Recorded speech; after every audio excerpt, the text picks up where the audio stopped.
So, there's a lot going on, and we're exhausted. A lot of us, not all of us.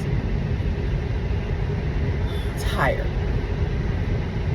And I was thinking this day, I was doing my self-pep talk. You got this. You can handle it. You can handle it.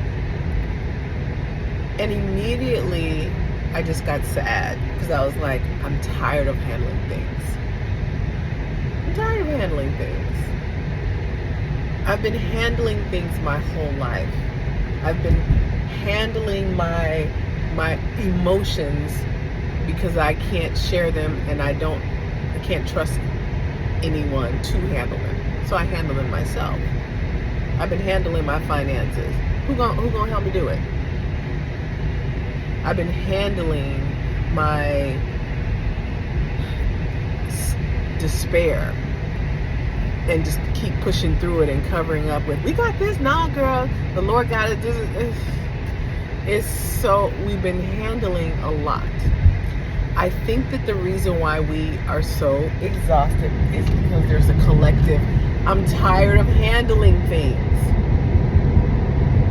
I want someone else to be responsible and handle their stuff and stop causing pain. Right? It's exhausting. It's heavy. And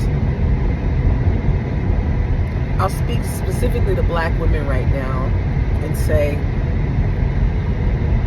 I am sorry for all of us that our whole value system is based on how much we can handle.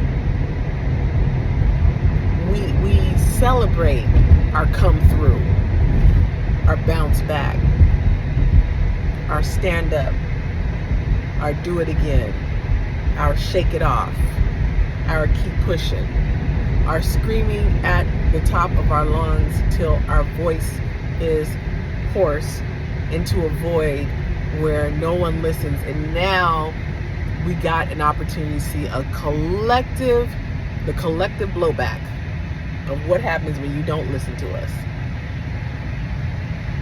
But we don't get the luxury of just saying, see, I told you.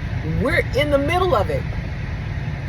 We're still struggling through it. We're still the largest demographic of people that got laid off in this Doge whatever, and since then. We are still the ones that are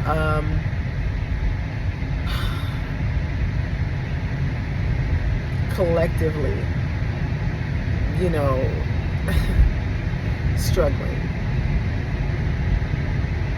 So yeah, we can handle it, but I want to acknowledge the collective fatigue of handling stuff for so long.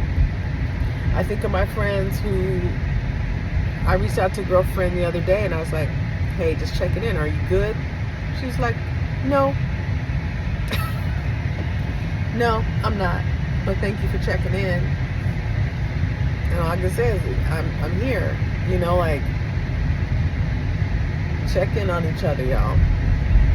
So the power that we have to move mountains and to, we brag about, they could feed a whole family on 3 chicken wings and a potato. Bragging that Black women can do. That's not cute. You're talking about her ability to be okay in poverty. That's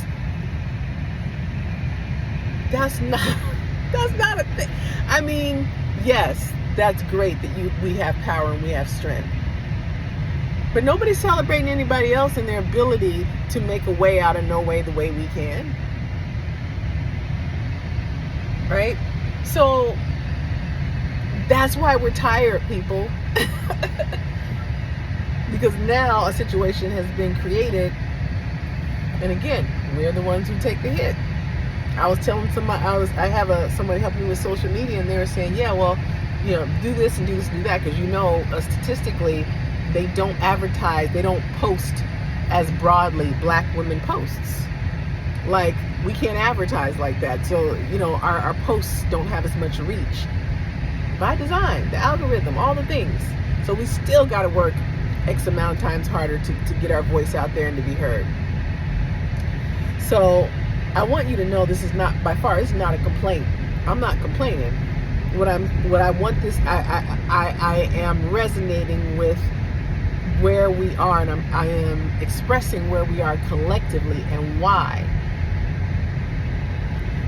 It is very challenging to hear people in there like, oh, look, this is so bad. This is so bad what's happening in it. And we're like, that's what we were saying. That's what we were trying to, right? And so all of that makes you exhausted and makes it more tiring when you're the one saying, don't do it, don't do it, don't do it. And they do it. And then now you have to deal with their emotions around the blowback of the decision that we said is not, don't do it. It's tiring, right? So if you are a Black woman and you're hearing this, I see you. And yes, we're going to be okay. But my prayer for us is that we find a way to be okay without all of the different ways that we have to continue to try to figure out how to stand again and try to shake it off again, right? I want to acknowledge those of you who are angry and pissed off and just gotten more and more angry over the years. And I want to acknowledge those who have found a way to find peace some way with all that is happening that's going on. So this is just like a shout out to folks to make it clear that this is a different thing for us as Black women. This is a different kind of pain that we're feeling. And for all my girlfriends, I've been calling them like, you good? And you're not? Yeah. This is why. So if you are not one of my Black friends, if you are listening to this, you are in my circle. And I will say that I'm asking you, if there is a Black women-led business, support it. Do something to just make it a little bit lighter, like she does for so many other folks who need them and who don't even ask. We just jump in. So I'm asking, if there's a business, or if there's, just do something that recognizes all that Black women have put into our economy, to our communities, to our families, to our partners. This would be the time to do it, y'all. I'm not speaking for all of us. This is my plea in my little corner of the world, that it makes a difference. It makes a difference. So we're going to be okay. And I'm not just talking about Black people now. I'm going broader. All of us together. We need each other. We need community. We need love. Be a little nicer to folks. It's hard right now. Sending love. Talk to y'all later.